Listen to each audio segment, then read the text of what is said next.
How to change iCloud password. If you want to change your iCloud password, open the Settings app.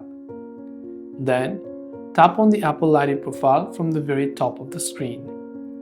Then what you have to do is go to the option Sign In and Security and tap on it. Once you come to Sign In and Security, tap on the option Change Password.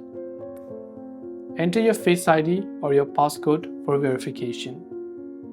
Then, it will take you to the page where you can type in your current password first and enter the new password and retype the new password as well. After doing so, you can tap the Continue button to save the changes.